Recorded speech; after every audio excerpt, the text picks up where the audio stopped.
بسم الله الرحمن الرحيم يا أيها الذين آمنوا اتقوا الله حق تقاته ولا تموتن إلا وأنتم مسلمون يا أيها الناس اتقوا ربكم الذي خلقكم من نفس واحدة وخلق منها زوجها وبث منهما رجالا كثيرا ونساء واتقوا الله الذي تساءلون به والأرحام إن الله كان عليكم رقيبا يا أيها الذين آمنوا اتقوا الله وقولوا قولا سديدا يصلح لكم أعمالكم ويغفر لكم ذنوبكم ومن يطع الله ورسوله فقد فاز فوزا عظيما وقال نبينا صلى الله عليه وسلم لا إيمان لمن لا أمانة له ولا دينا لمن لا أحد له رواه أحمد. நிச்சயமாக எல்லாம் புகழும் அல்லாஹ்விற்கே உரியது. அவனையே நாம் புகழ்கிறோம், அவனிடமே நாம் உதவியும் தேடுகிறோம், இன்னும் அவனிடமே நாம் பாவ மன்னிப்பும் கூறுகிறோம். எங்களுடைய கெட்ட எண்ணங்களை விட்டும் கெட்ட செயல்களை விட்டும் அல்லாஹ்விடத்தில் நாம் பாதுகாப்பு தேடுகிறோம். அல்லாஹ் யாரை நேர்வை காட்டினானோ அவர்களை வழிகெடுப்பவர்கள் யாரும் இல்லை. அல்லாஹ் யாரை வழிகேட்டில் விட்டுவிட்டானோ அவர்களை நேர்வை காட்டுவர்கள் யாரும் இல்லை. வணக்கத்திற்குரிய இறைவன் அல்லாஹ் ஒருவனை தவிர வேறு யாரும் இல்லை, அவனுக்கு இணை துணை வேறு யாரும் இல்லை என்று நான் சாட்சி கூறுகிறேன்.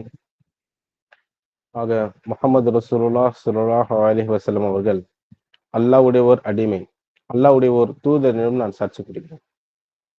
காரியங்களை மிக மிக கெட்டது, மார்க்கத்தின் பெயரில் புதுமைகளை உண்டாக்குவது, ஒவ்வொரு புதுமையான காரியமும் வழிகேடுகள், ஒவ்வொரு வழிகட்டும் நாளை மறுமையிலே நரகத்தில் கொண்டு போய் சேர்க்கும் என்று நபிகள் நாயகம் ஸல்லல்லாஹு அலைஹி வஸல்லம் அவர்கள் தங்களுடைய ஒவ்வொரு சொற்ப ஆரம்பத்திலும் சஹாபாக்களுக்கு நினைவூட்டுவார்கள்.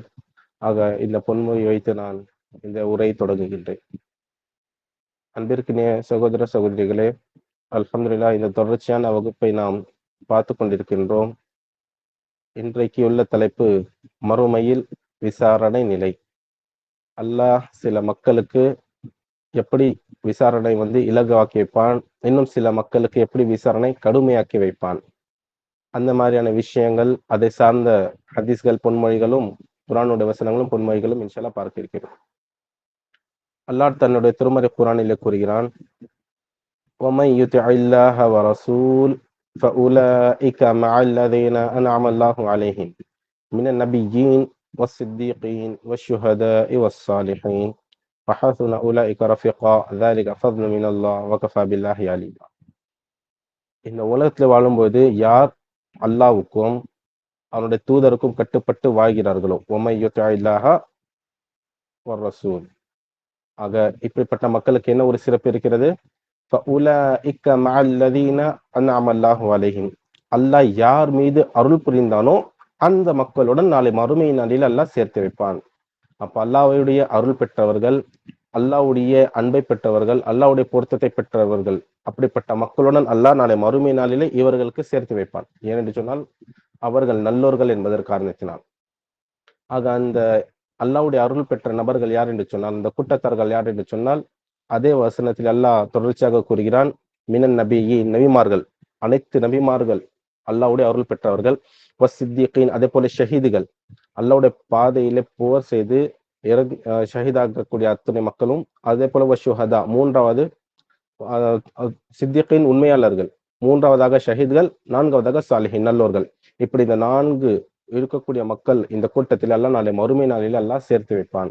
ஏன் என்று சொன்னால் நாளை மறுமை நாளிலே இவர்களுடைய தர்ஜா என்பது மிக உயர்வானது இருக்கும்.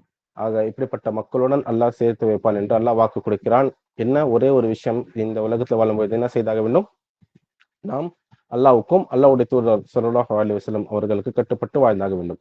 ஆக அல்லாஹ்வுக்கும் கட்டுப்படுறது, தூதருக்கும் கட்டுப்படுறது என்று சொன்னால், அல்லாஹ் குர்ஆனில் கூறக்கூடிய அந்த போதனைகள் மீது அமல் செய்வதாகவும், அதே போல நபிகள் ஸல்லல்லாஹு அலைஹி வஸல்லம் எந்தெந்த விஷயங்களை செய்வதற்கு கட்டளையிட்டார்களோ அதை செய்வதே, எதனை விட்டு தடுத்தார்களோ அதனை விட்டு விலகுவது. இந்த விஷயங்கள் செய்தாலே போதுமானது. நிச்சயமாக நாளைக்கு அல்லாஹ் அவன் கொடுத்த வாக்கு என்பது கண்டிப்பாக நிறைவேற்றுவான், மீறமாட்டான். வாதல்லாஹ் லா யுக்லிஃபுல்லாஹு வாதா, அல்லாஹ்வுடைய வாக்கு என்பது அல்லாஹ் தன்னுடைய வாக்குக்கு மாற்றமாக எதுவும் செய்ய மாட்டான். ஆக இந்த ஒரு விஷயத்தை அல்லாஹ் குர்ஆனிலே கூறியிருக்கிறான். அதற்கு அடுத்தபடியாக ஒரு சில மக்களுடைய நிலை, விசாரணை நிலை எப்படிப்பட்டதாக இருக்கும் என்று சொன்னால், நபிகள் ஸல்லல்லாஹு அலைஹி வஸல்லம் அவர்கள் கூறினார்கள், தௌஹீத்வாதிகளுக்கு இருக்கக்கூடிய ஒரு சிறப்பு, அதாவது அல்லாஹ்வை தவிர வேறு யாருக்கும் அவர்கள் ஷிர்க் செய்யவில்லை.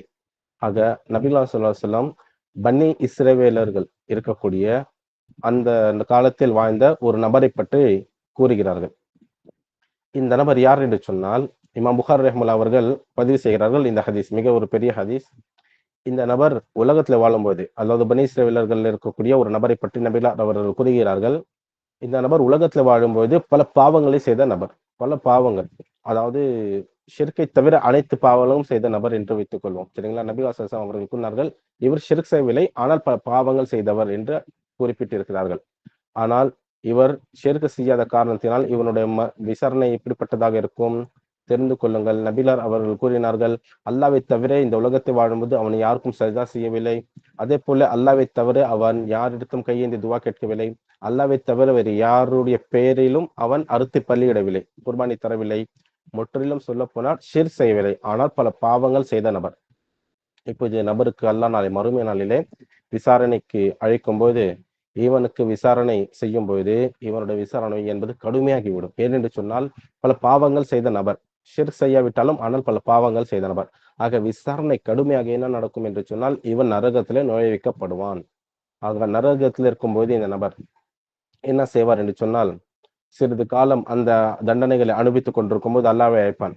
அல்லாஹ்வே, நான் உன்னை நம்பிக்கை கொண்ட ஒரு அடியான், இந்த முஷ்ரிக்கின் காஃபிருக்கு மத்தியிலே நீ எனக்கு ஏன் வேதனை தருகிறாய்? இந்த இடத்துல இருந்து எனக்கு அப்புறப்படுத்தி வைக்கலாம் அல்லவா என்று, இது அதிகபட்ச தண்டனையாக எனக்கு ஏன் கொடுக்கிறாய் என்று அவன் கோரிக்கை வைப்பான். அப்போது அல்லாஹ் என்ன செய்வான் என்று சொன்னால், சரி அடியானே, சத்தியம் செய், இதற்கு மேல் நீ எதுவுமே கேட்க மாட்டாய் என்று சத்தியம் செய், நான் இந்த கோரிக்கை நிறைவேற்றி வைக்கிறேன் என்று அல்லாஹ் கூறுவான். அதே போல அந்த அடியானும் மீண்டும் சத்தியம் செய்து கூறுவான், அல்லாஹ்வே, நான் சத்தியம் செய்கிறேன், இதற்கு பிறகு நான் எதுவுமே கேட்க மாட்டேன் என்பதாக. பிறகு அல்லாஹ் என்ன செய்வார் என்று சொன்னால், மலக்குமார்களுக்கு கட்டளையிடுவான், இந்த அடியானை அந்த இடத்தை அப்புறப்படுத்தி வேறு இடத்துல வையுங்கள் என்பதாக. நரகத்திலே வேறு இடத்துல வையுங்கள். ஆக இன்னும் சில காலங்கள் கழியும். சில காலங்கள் கழிந்த உடனே அந்த நபர் என்ன செய்வார் என்று சொன்னால், மீண்டும் அல்லாஹ்வை அழைப்பான். ஆக அல்லாஹ்வை அழைக்கும் போது மீண்டும் அல்லாஹ் கேட்பான், அடியான் என்ன ஆனது உனக்கு? ஆக மீண்டும் அந்த அடியான் கூறுவான், அல்லாஹ்வே, இதே இடத்துல பல நாட்களாக இருக்கிறேன், எனக்கு இந்த இடத்துல அப்புறப்படுத்தி அந்த நரகத்துடைய அந்த வாசலின் பக்கம் நான் இருக்கலாம் அல்லவா, வைக்கலாம் அல்லவா? என்ன இருந்தாலும் நான் உனக்கு நம்பிக்கை கொண்ட ஒரு அடியானாக இந்த உலகத்துல வாழ்ந்தேன் அல்லவா என்று அந்த ஒரு விஷயத்தை வைத்து அல்லாஹ் இடத்துல கோரிக்கை வைப்பான். அப்போது அல்லாஹ் என்ன செய்வான் என்று சொன்னால், அடியானை மறந்து விட்டாயா? முன்பே சத்தியம் செய்தாய், அந்த சத்தியத்துக்கு இப்ப நீ மாற்றம் செய்கிறாயே, மறந்து விட்டாயா என்று கூறும்போது அப்போது அந்த அடியான் கெஞ்ச ஆரம்பித்தான், அல்லாஹ்வே, இது மட்டும் எனக்கு செய்து விடு, இதுக்கு மேல் நான் எதுவுமே கேட்க மாட்டாய் என்று கூறும்போது மீண்டும் அல்லாஹ் என்ன செய்வான் என்று சொன்னால், மீண்டும் சத்தியம் வாங்குவான். சரி, சத்தியம் செய், இதற்கு மேல் நீ எதுவுமே கேட்க மாட்டாய் என்று. மீண்டும் அந்த அடியான் சத்தியம் செய்வான், அல்லாஹ்வே, இதற்கு மேல் நான் எதுவுமே கேட்க மாட்டேன் என்பதாக. அதே போல அல்லாஹ் கட்டளையிடுவான் மலக்குமார்களுக்கு, அந்த நபரை எடுத்து அந்த கதவுடைய அந்த ஓரத்தில் வையுங்கள் என்பதாக. அதே போல அவனுடைய கோரிக்கை நிறைவேற்றப்படும். அதே போல சில காலங்கள் இன்னும் கழியும், சில வருடங்கள் கழிந்த உடனே அந்த நபர் அந்த நரகத்துடைய வாசலுக்கு அந்த புறம் போவதற்கு அவர் ஆசைப்படுவார். அந்த முழுவதுமாக நரகத்தை விட்டு வெளியேறுவதற்கான ஒரு விஷயத்தை மனதிலே தோன்றும், இது வரைக்கும் விட்டோம், அல்லாஹ்விடத்தை கோரிக்கை வைக்கலாம் என்று மீண்டும் அல்லாஹ்வை அழைப்பான். அல்லாஹ்வை அழைத்து கூறுவான், அல்லாஹ்வே, இந்த நரகத்துடைய வாசல் வரைக்கும் நான் விட்டேன், எனக்கு இந்த நரகத்திலிருந்து அப்புறப்படுத்தி அந்த வாசலுக்கு அந்த இருக்கக்கூடிய இடத்துல எனக்கு வைக்கலாம் அல்லவா என்று கோரிக்கை வைப்பான். மீண்டும் அல்லாஹ் கூறுவான், அடியானே, எத்தனை முறை மாறி செய்கிறாய்? ஒரு முறை, 2 முறை என்று அல்லாஹ் கேட்கும்போது மீண்டும் இந்த அடியான் கெஞ்ச ஆரம்பித்து விடான். அல்லாஹ் பாருங்கள், இந்த ஹதீஸ்ல இருந்து நம்மளுக்கு ஒரு தெரிகிறது, அல்லாஹ் இடத்துல நாம் கெஞ்சினால் எது வேணாலும் பெற்றுக்கொள்ளலாம், உலகத்திலும் சரி மறுமையிலும் சரி என்பதாக. ஆக மீண்டும் அல்லாஹ் என்ன செய்வான் என்று சொன்னால், மீண்டும் அதே போல சத்தியமாகுவான். அதே போல அவனுக்கு இருக்கக்கூடிய அந்த கோரிக்கை நிறைவேற்றப்படும். ஆக நரகவாசிகளுடைய அந்த நிலை என்பது மிக மோசமாக இருக்கும். என்று சொன்னால், அல்லாஹ் குர்ஆனுடைய வசனங்களிலே பல இடத்தில் அல்லாஹ் கூறியிருக்கிறான், அவர்களுக்கு தோல் என்பது மாற்றிக்கொண்டே இருப்பார்கள். ஆக அவர்கள் எரிந்து அந்த தண்டனை அனுபவித்துக் கொண்டிருப்பார்கள், வேதனை அனுபவித்துக் கொண்டிருப்பார்கள். மீண்டும் அந்த தண்டனை முடிந்த பிறகு முழுவதுமாக எரிந்து கட்டையாக ஆகிவிட்ட பிறகு மீண்டும் அவர்களுக்கு அப்படி தோல் புகுத்தப்படும். தன்னுடைய உடம்பிலே மீண்டும் புத்தம் புதிதாக அவர்களுக்கு அந்த தோள்கள் என்பது கொடுக்கப்படும் என்று அல்லாஹ் தன்னுடைய திருமறை குர்ஆனிலே கூறுகிறான். அதே போல நபிகள் ஸல்லல்லாஹு அலைஹி வஸல்லம் அவர்கள் கூறினார்கள், ஒரு நரகவாசியோட தோற்றம் எப்படிப்பட்டது தெரியுமா? அவர்கள் தண்டனை அனுபவிப்பதற்காக அல்லாஹ் அவர்களை எப்படிப்பட்ட தோற்றத்தில் நரகத்திலே நுழைவிக்க செய்வான் என்று சொன்னால், ஒருவன் 70 ஆண்டுகள் நடந்தால் எந்த அளவுக்கு தூரத்தை கடக்க முடியுமோ அந்த அளவுக்கு அவருடைய ஒரு தோள்பட்டையிலிருந்து இன்னொரு தோள்பட்டை வரைக்கும் இருக்கக்கூடிய அந்த இடைவெளி இருக்கும். அந்த அளவுக்கு என்பது அவர்களுடைய உடல் தோற்றம் அமைத்து அல்லாஹ் நரகத்திலே புகுத்துவான். அதே போல நபிகள் ஸல்லல்லாஹு அலைஹி வஸல்லம் அவர்கள் கூறினார்கள், முஸ்னத் அஹ்மதுடைய ஹதீஸ், ஒவ்வொரு நரகவாசியுடைய அந்த அதாவது நரகவாசியுடைய ஒரு பல் என்பது உஹது மலை அளவிற்கு பெரியதாக இருக்கும். இந்த அளவிற்கு நபிகள் ஸல்லல்லாஹு அலைஹி வஸல்லம் அவர்கள் நரகவாசிகளுடைய அடையாளங்கள் என்பதை கூறியிருக்கிறார்கள். சரி, இந்த அடியான் இப்போது என்ன நடக்கிறது என்று சொன்னால், இந்த அடியான் அந்த நரகத்துடைய அந்த வாசலை விட்டு வெளியே வந்து விடுவார். இப்போது என்ன நடக்கும் என்று சொன்னால், இன்னும் சில நாட்கள் காலங்கள் கழியும். கழிந்த உடனே இந்த நபர் ஆசைப்படுவார். என்ன ஆசை வரும் என்று சொன்னால், அந்த வாசலிலிருந்து தூரமாக ஒரு அடர்த்தியான மரத்தை பார்க்கிறார். அந்த ஒரு அழகான அந்த மரத்தை பார்க்கும்போது இவருக்கு ஆசை வருகிறது. இத்தனை நாளாக நாம் வெப்பத்திலும் நெருப்பிலும் கஷ்டப்பட்டிருந்தோம், அந்த உஷ்ணத்திலும். இப்போது அந்த மரத்துடைய அடியிலே அந்த நிலையில நாம் இருக்கலாம் அல்லவா என்று ஆசைப்பட்டு என்ன செய்வான் என்று சொன்னால், அல்லாஹ்விடத்து மீண்டும் கோரிக்கை கேட்பான், அல்லாவே எனக்கு நீ அந்த மரத்துடைய அடியில எனக்கு வைக்கலாம் அல்லவா என்று மீண்டும் அல்லாஹ்வை அழைத்து கோரிக்கை கேட்பான். இப்போது அல்லாஹ் என்ன கூறுவான் என்று சொன்னால், அடியானை எத்தனை முறை மாறி செய்கிறாய்? மீண்டும் இந்த அடியான் அதே போல கெஞ்ச ஆரம்பித்து விடுவான். மீண்டும் அல்லாஹ் கட்டளை இடுவான். மீண்டும் இவனுக்கு அந்த இடத்துல இருந்து அந்த மரத்துடைய அந்த நிலையிலே தங்க வைக்கப்படும். அவன் அதே போல அந்த இடத்துல இருப்பான். ஆக மீண்டும் சில நாட்கள் கழியும். அதை விட பிரம்மாண்டமான அடர்த்தியான ஒரு மரத்தை பார்ப்பான்.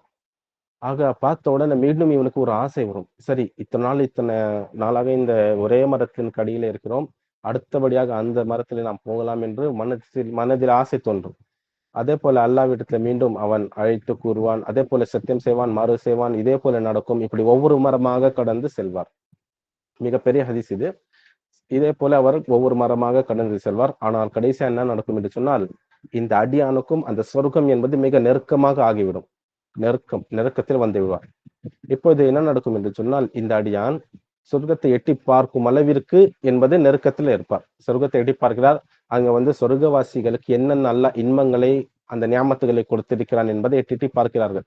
பார்க்கும்போது அந்த ஒரு மனதில் ஆசை வருகிறது. எல்லாம் சொர்க்கவாசிகள் சுற்றி திரிந்து கொண்டும், அதே போல நண்பர்களுடன் பேசிக்கொண்டும், அதே போல அங்கு சந்தையும் இருக்கிறது. அந்த பிக்னிக் சொல்லக்கூடிய அந்த விஷயங்கள் எல்லாமே, ஊரு விட்டு ஊர் போகக்கூடிய அந்த எல்லா அந்த இன்பங்களையும் பார்க்கிறார். பார்த்து விட்டு மனதில் ஆசை கூறுகிறார். இறுதியாக, அல்லாவே நான் இறுதி ஒரு சத்தியம் கூறுகிறேன், இதுக்கு மேல் நான் மாறு செய்ய மாட்டேன். எனக்கு சொர்க்கத்தில் மட்டும் நுழைத்து விடு, இது போதுமானது. இதற்கு மேல் நான் எதுவுமே கேட்க மாட்டேன். இதுதான் இறுதியான சத்தியம் என்று இறுதியாக ஒரு சத்தியத்தை அல்லாஹ்விடத்துல செய்வான்.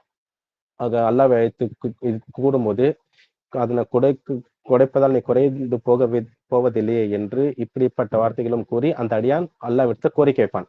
அப்போது அல்லாஹ் என்ன செய்வான் என்று சொன்னால், சரி, மலக்குமார்களுக்கு கட்டளையிடுவான், இந்த அடியானை நெஹ்ருல் ஹயாத்தில குளிப்பாட்டுங்கள் என்பதாக. நெஹ்ருல் ஹயாத் என்று சொன்னால், சொர்க்கத்திற்கு முன்பு இருக்கக்கூடிய ஒரு ஆறு, ஓடக்கூடிய ஒரு ஆறு. ஒவ்வொரு நரகவாசியும் அவர்கள் தண்டனை அனுபவித்த பிறகு அவர்கள் சொர்க்கத்திற்குள் நுழைப்பதற்கு முன்பு அந்த நெஹ்ருல் ஹயாத்திலே அவர்களுக்கு குளிப்பாட்டப்படும்.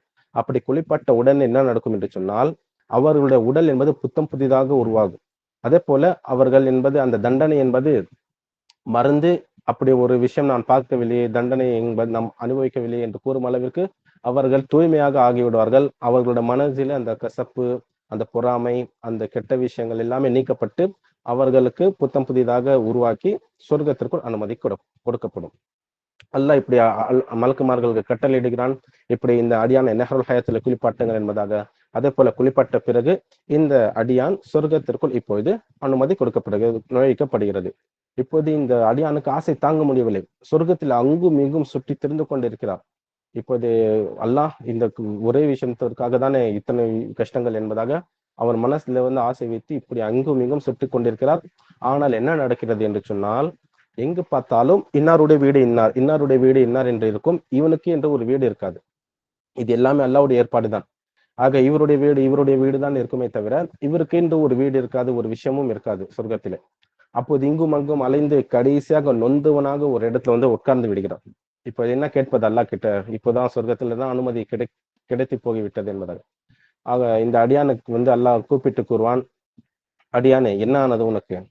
அப்போது இந்த அடியான் கூறுவான் சந்தோஷத்தால, அல்லாஹ் நீ வந்துட்டியா? அல்லாவே, இந்த சொர்க்கத்துல நீ அனுமதி கொடுத்தாய், ஆனால் இருப்பதற்காக, தங்குவதற்காக எனக்குன்னு ஒரு வீடு இல்லையே, நான் என்ன செய்வது என்று கேட்கும்போது, அப்போது அல்லாவே கூறுவான், சரி உனக்கு என்ன தேவையோ, என்ன ஒரு ஆசைகள் இருக்கிறதோ அதனை நீ மனதில் ஆசை வைத்துக்கொள். அப்போது அந்த அடியான் நிறைய விஷயங்களை, நிறைய நியமத்துகளை, நிறைய அருட்கொடைகளை ஆசை வைப்பான் மனதில. ஆசை நிறைய பல மணி நேரம் அந்த ஆசை வைத்து விட்டு நொந்தி போய், அல்லாவே நான் நிறைய விஷயங்கள் மனதில் ஆசை வைத்து விட்டேன் என்று கூறுவான். சரி இன்னும் ஆசை வைத்துக்கொள், நான் தருகிறேன் என்று அல்லாஹ் கூறும்போது, சரி அல்லாஹ் இன்னொரு வாய்ப்பு கொடுக்கிறானே என்று மீண்டும் அவன் நிறைய விஷயங்களை ஆசை வைப்பான். பல மணி நேரம் ஆசை வைப்பான். ஆசை வைத்து விட்டு கடைசியாக நொந்தவனாக கூறுவான், அல்லாஹ் நான் ஆசை வைத்து விட்டேன் என்பதாக. மீண்டும் அல்லாஹ் கூறுவான், 3வது முறை ஆசை வைத்துக்கொள். 3வது முறையாக மீண்டும் அந்த அடியான் சரி இன்னொரு வாய்ப்பு கிடைக்கிறது என்று இன்னும் ஆசை வைப்பான். நிறைய விஷயங்கள், நிறைய நியமத்துகள், பல மணி நேரம் அதே போல ஆசை வைப்பான். இன்னும் நிறைய விஷயங்கள், இன்னும் வாய்ப்பு கிடைக்கிறது என்று இன்னும் நிறைய விஷயங்களை ஆசை வைப்பான். அதே போல மீண்டும் ஆசை வைத்து விட்டேன் யா அல்லான்னு கூறும்போது 4வது முறையும் அல்லாஹ் ஆசை வைத்துக்கொள் என்று கூறுவான். 4வது முறையா என்று அந்த அடியான் யோசித்து சரி இன்னும் ஆசை வைப்பான். நிறைய விஷயங்கள் அதே போல நடக்கும். பிறகு ஆசை வைத்து விட்டேன் யா அல்லாஹ், தமன்னி யா ரப்பின்னு கூறுவான். மீண்டும் அல்லாஹ் கூறுவான், தமன்னி யா அப்தி, இன்னும் ஆசை வைத்துக்கொள் என்று அல்லாஹ் 5வது முறை கூறும்போது இந்த அடியானுக்கு இப்போது பொறுமை இல்லை, பொறுமை எழுந்துட்டான். ஆக அல்லாஹ்விடத்தை கூறுவான், அல்லாவே நான் ஆசை வைத்து விட்டேன், என் இடத்துல பரிகாசம் செய்யாத, என்கிட்ட விளையாடாத, நான் ஆசை வைத்து விட்டேன், ஆசை வைத்தது கூட யா அல்லாஹ் என்று கேட்கும்போது அப்போது அல்லாஹ் கூறுவான், அனல் மலிக் லா யஹீகு பி, நான் அரசன், எனக்கு பரிகாசம் என்பது, விளையாட்டு என்பது எனக்கு தகுதியானதல்ல. போய் பார், நீ ஆசை வைத்ததும் கிடைக்கும், உனக்காக நீ இந்த உலகத்தில் வாழ்ந்த அந்த உலகத்தை விட 10 மடங்கு சொர்க்கம் என்பது உனக்காக காத்து கொண்டிருக்கிறது என்று அவன் ஆசை வைத்த விஷயங்களும் அவனுக்காக அந்த 10 மடங்கு சொர்க்கம் இருப்பதையும் அல்லாஹ் காட்டுவான், கொடுப்பான். அந்த அவனுடைய சொர்க்கத்திலே அவன் சந்தோஷமாக நுழைந்து விடுவான். இது நபிகள் ஸல்லல்லாஹு அலைஹி வஸல்லம் கூறிய இந்த ஹதீஸ் இமாம் புகாரி ரஹ்மத்துல்லாஹி அவர்கள் பதிவு செய்கிறார்கள். ஆக இந்த ஹதீஸிலிருந்து நாம் தெரிந்து கொண்டுள்ள விஷயங்கள் என்ன என்று சொன்னால், அல்லாஹ்விடத்தில் நாம் கேட்டால் நிச்சயமாக எந்த விஷயம் இருந்தாலும் சரி நமக்கு கிடைத்துவிடும். இன்னும் கெஞ்சினால் போதுமானது, நிச்சயமாக அல்லாஹ் தருவான். அதே போல நபிகள் ஸல்லல்லாஹு அலைஹி வஸல்லம் அவர்கள் கூறினார்கள், ஒரு அடியான் கையேந்தி இப்படி துவா கேட்கும்போது அந்த கை வெறும் கையாக அல்லாஹ் திருப்புவதற்கு அல்லாஹ் வெட்கப்படுகிறான். என்ன என்று சொன்னால், ஒரு அடியான் இப்படி கையேந்தி துவா கேட்கும்போது நிச்சயமாக அல்லாஹ் அவனுடைய கோரிக்கை என்பது நிறைவேற்றுவான். அப்படி கையேந்தி என்னுடைய அடியான் துவா கேட்டு விட்டானா, நான் எப்படி அதனை கொடுக்காமல் இருப்பேன் என்று அல்லாஹ் வெட்கப்படுவான். இப்படி ஹதீஸ் இருக்கிறது. அதே போல நபிகள் ஸல்லல்லாஹு அலைஹி வஸல்லம் அவர்கள் கூறினார்கள், அத்துஆஉ ஹுவல் இபாதா, ஆக துவா செய்வதும் இபாதத்தாக இருக்கிறது. ஆக மறுமையில் இப்படிப்பட்ட நிலை என்பது வரக்கூடாது என்பதற்காக இன்னும் சில விஷயங்கள் நபிகள் ஸல்லல்லாஹு அலைஹி வஸல்லம் அவர்கள் கூறினார்கள். என்ன என்று சொன்னால், ஒரு அடியான் அதிகம் துவா செய்வது என்பது அவனுக்கு இபாதத்தாக நன்மையாக இருக்கிறது. தன்னுடைய தேவைதான் இருந்தாலும் அதுவும் இபாதத்து தான் என்று கூறினார்கள். அதே போல ஒரு அடியான் துவா செய்யும் போது அவனுக்கு 3ல் 1 பலன் என்பது நிச்சயமாக இருக்கிறது. 3ல் 1 பலன். அந்த 3 விஷயங்கள் என்ன என்று சொன்னால், ஒரு அடியான் துவா கேட்கும்போது, 1 அந்த துவா உடனடியாக ஏற்றுக்கொள்ளப்படும்.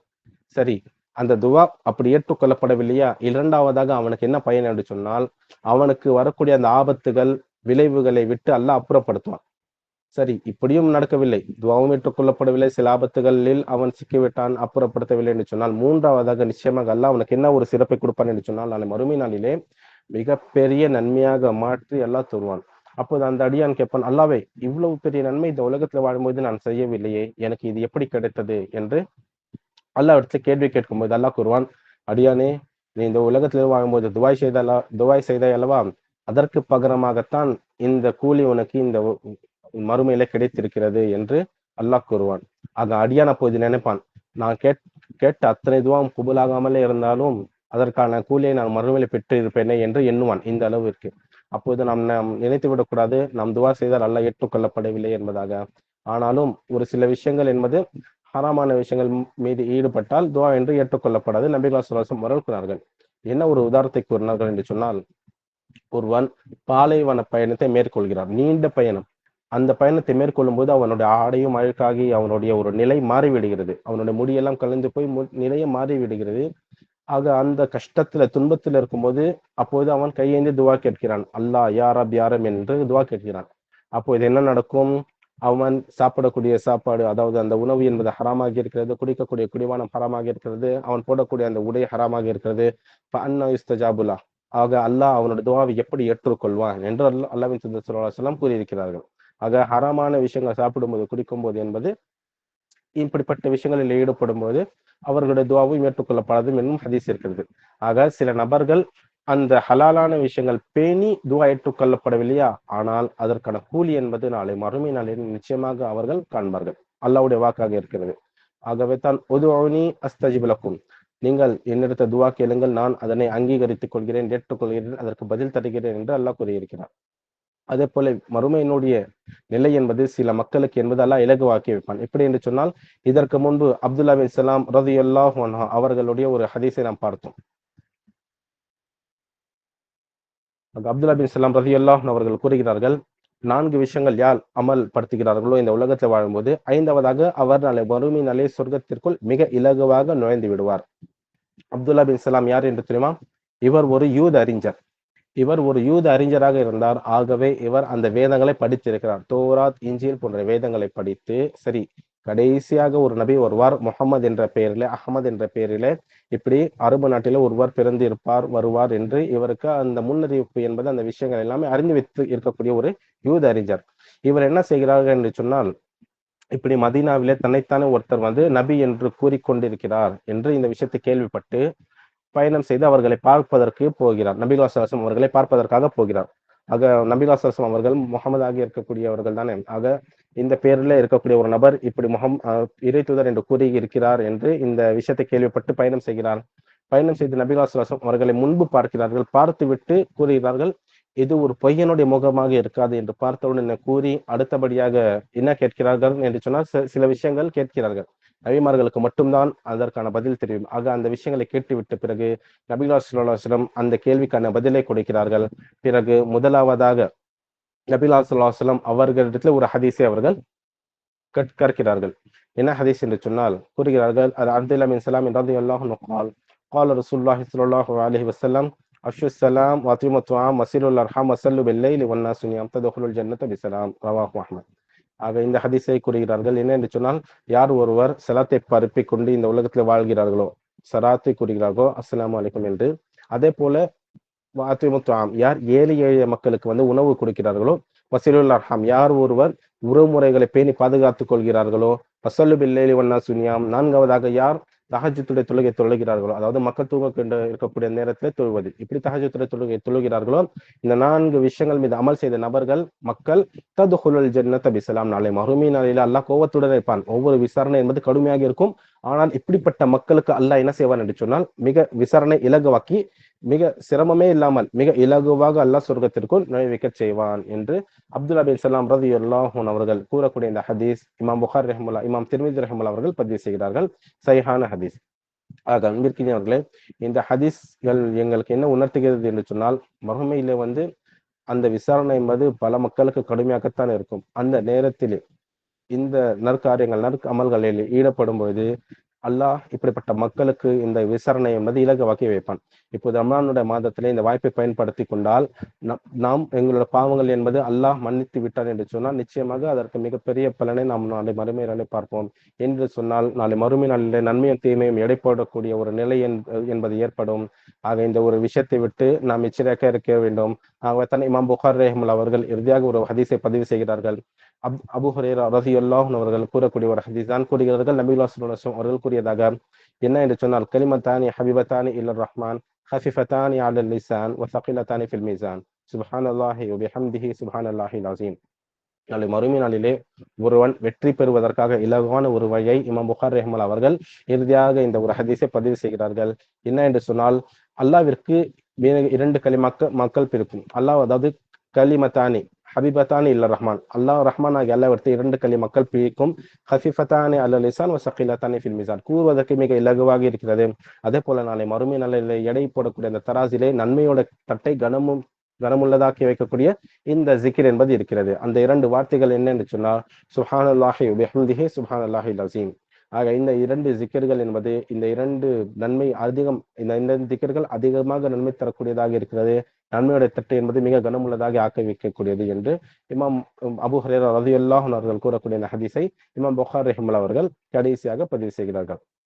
ஆக எப்படி விசாரணை கடுமை நிலையை தாண்டி அதே போல எங்களுடைய பாவங்களை குறைத்து நன்மைகளை அதிகரித்து இந்த மாதிரியான சில விஷயங்கள் உள்ள ஹதீஸ்கள் எல்லாம் இருக்கிறதல்லவா, அதெல்லாம் திரட்டி நாம் அமல் செய்தாலே போதுமானது. ஷார்ட்கட், மிக இலவாக சொர்க்கத்திற்குள் நுழைந்து விடலாம். ஆக நபிகள் ஸல்லல்லாஹு அலைஹி வஸல்லம் கூறினார்கள், அதிகமாக 70க்கும் மேற்பட்ட முறை ஹதீஸில் வருகிறது, ஒவ்வொரு நாளிலும் 70க்கும் மேற்பட்ட முறை இஸ்திக்ஃபார் செய்வார்கள். இன்னொரு ஹதீஸில் வருகிறது, ஒவ்வொரு நாளிலும் 100க்கும் மேற்பட்ட முறை 100 முறை நபிகள் ஸல்லல்லாஹு அலைஹி வஸல்லம் அவர்கள் இஸ்திக்ஃபார் செய்வார்கள். 2 ஹதீஸுமே சஹீஹானதுதான். 70 முறையும் இஸ்திக்ஃபார் செய்திருக்கிறார்கள், 100 முறையும் இஸ்திக்ஃபார் செய்திருக்கிறார்கள். ஆக நபிகள் ஸல்லல்லாஹு அலைஹி வஸல்லம் அவர்களுக்கு முன்பின் பாவங்கள் மன்னிக்கப்பட்டு விட்டது என்று கூறிய பிறகும் நபிகள் ஸல்லல்லாஹு அலைஹி வஸல்லம் இஸ்திக்ஃபார் செய்கிறார்கள் என்று சொன்னால் அல்லாஹ்விற்கு ஒரு பிடித்த பண்பாக இருக்கிறது. ஆக மனிதன் தவறுகள் செய்யக்கூடியவன், குல்லு பனி ஆதம ஹத்தாஉன் வ கைருல் ஹத்தாஇன தவ்வாபூன். ஆக நாம் தரப்பிலிருந்து ஏதேனும் தவறுகள் பாவங்கள் நடந்து விட்டால் உடனே இஸ்திக்ஃபார் செய்வது, தௌபா செய்வது என்பது இது ஒரு முஃமினுடைய பண்பாக இருக்கிறது. அதே போல மக்களுக்கு அது போல ஏதேனும் ஒரு விஷயத்தை தீங்கிழைத்துக் கொண்டோம் என்று சொன்னாலும், அவர்களுக்கு ஏதேனும் பாதிப்பை ஏற்படுத்தி விட்டோம் என்று சொன்னாலும் அவர்களிடத்திலும் பாவ மன்னிப்பு கேட்டாக வேண்டும் என்று சொன்னால் ஹுக்கூக்குல் இபாதிலே இந்த விஷயங்கள் என்பது அடங்கிவிடும். ஆக ஒரு அடியானுக்கு ஒருவன் அநியாயம் செய்து கொண்டார் என்று சொன்னால் அந்த அடியான் பாவங்களை மன்னிக்காத வரைக்கும், அந்த விஷயத்தை மன்னிக்காத வரைக்கும் அல்லாஹ் மன்னிக்க மாட்டான் என்று சொன்னால் அது அவனுடைய உரிமை. நாளை மறுமை நாளிலே அவனுக்கு அவன் தரப்பிலிருந்து அவன் நன்மை என்பது வாங்கி விடுவான். ஆக அப்படிப்பட்ட சில ஹதீஸ்களும் இன்ஷா அல்லாஹ் அதனுடைய தொடர்ச்சி நாம் நாளைக்கு பார்க்கலாம். அல்லாஹ்விடத்தில் துஆ செய்கிறேன், நாம் அனைவருக்கும் செய்யக்கூடிய அமல்களை ஏற்றுக்கொண்டு முழுவதுமான அல்லாஹ் கூலி தருவானாக. வரக்கூடிய இந்த ஒற்றைப்படை இரவுகளிலே நாம் அதிகமாக இபாதத் செய்வதற்காக நாம் ஒதுக்க வேண்டும். மற்ற ஏனைய விஷயத்துக்காக ஒதுக்கிவிட்டால் அந்த ஒரு வாய்ப்பு என்பது நாம் தவறிடுவோம். ஏனென்று சொன்னால் இமாம் இப்னுல் கய்யிம் ரஹிமஹுல்லாஹ் அவர்கள் ஒரு விஷயத்தை பதிவு செய்கிறார்கள். என்ன என்று சொன்னால், அதாவது ஒரு லைலத்துல் கத்ருடைய இரவு என்பது கிடைப்பது என்பது 1000 மாதங்களை விட சிறந்ததாக இருக்கிறது. ஆக 1000 மாதங்களை விட சிறந்தது என்று சொன்னால் 83 வருடங்களுக்கு மேலாக ஒருவர் நின்று இபாதத் செய்தால், தொழுது கொண்டிருந்தால் எந்த அளவுக்கு நன்மை பெற முடியுமோ அந்த நன்மை என்பது அல்லாஹ் ஒரு இரவிலே கொடுப்பதற்கு தயாராக இருக்கிறான். ஆக எங்களுக்கு தெரிந்துவிட்டது இப்போது அந்த கடைசி ஒற்றைப்படை இரவுகளே இருக்கிறது என்பதாக. ஆனால் அல்லாஹ்வின் தூதர் ஸல்லல்லாஹு அலைஹி வஸல்லம் அப்படி கூறாமல் இருந்தால் என்ன நடக்கும் என்று சொன்னால், ஈமான் உள்ள மக்கள் என்ன செய்வார்கள் என்று சொன்னால், அந்த ஒரு இரவை தேடுவதற்காக வருடம் முழுவதுமே இரவு கண்மூடி இபாதத் செய்வார்கள் என்று இமாம் இப்னுல் கய்யிம் ரஹிமஹுல்லாஹ் அவர்கள் பதிவு செய்தார்கள். ஆக அல்லாஹ் நம் அனைவருக்கும் இலகுவாக்கி வைத்திருக்கிறான். ஒரு வருடமும் இபாதத் செய்து அதை தேடிக்கொள்ளுங்கள் என்று அல்லாஹ் கூறவில்லை. ஆனாலும் ஒரு ஹதீஸ் இருக்கிறது, நபிகள் ஸல்லல்லாஹு அலைஹி வஸல்லம் அவர்களுக்கு தெளிவாக கூறப்பட்டு விட்டது, இதுதான் லைலத்துல் கத்ர் இரவு என்பதாக. ஆனாலும் வெளியே சொந்தமாக அந்த விஷயத்தை கூற வரும்போது 2 பேர் சண்டையிட்டுக் கொள்கிறார்கள். அதனை பார்த்துவிட்டு அதனை மறந்து நபிகள் ஸல்லல்லாஹு அலைஹி வஸல்லம் அவர்கள் கூறினார்கள், அல்லாஹ் எனக்கு அறிவித்தான், நான் அதை கூறுவதற்காக ஆசையாக வெளியே வந்தேன். இப்படி சண்டையிட்ட அந்த விஷயத்தை பார்த்துவிட்டு நான் அதனை மறந்து விட்டேன். ஆனால் ஒன்று மட்டும் தெரிந்து கொள்ளுங்கள், ஒரு விஷயம் என்ன என்று சொன்னால், அந்த ஒற்றைப்படை இரவு என்பது கடைசி இரவுல வருகிறது. அதிலே நீங்கள் தேடிக்கொள்ளுங்கள், அதிலே தான் இந்த லைலத்துல் கத்ர் இரவு இருக்கிறது என்று நபிகள் ஸல்லல்லாஹு அலைஹி வஸல்லம் கூறினார்கள். ஆக அப்படிப்பட்ட நாட்களில் தான் நாம் கடந்து இருக்கிறோம், நாம் இப்போது இருக்கிறோம். அல்லாஹ்விடத்தில் துஆ செய்கிறேன், அல்லாஹ் நம் அனைவருக்கும் அந்த இரவை கிடைக்கப்பெற செய்வானாக. அல்லாஹ் நம்மளுடைய அமல்களை ஏற்றுக்கொள்வானாக. ஆமீன். வாஹிரு தாவானா அல்ஹம்துலில்லாஹி ரப்பில் ஆலமீன். அஸ்ஸலாமு அலைக்கும் வரஹ்மத்துல்லாஹி வபரகாத்துஹு. சுப்ஹானக்கல்லாஹும்ம வபிஹம்திக அஷ்ஹது அன் லா இலாஹா இல்லா அன்த அஸ்தக்ஃபிருக வ அத்தூபு இலைக்.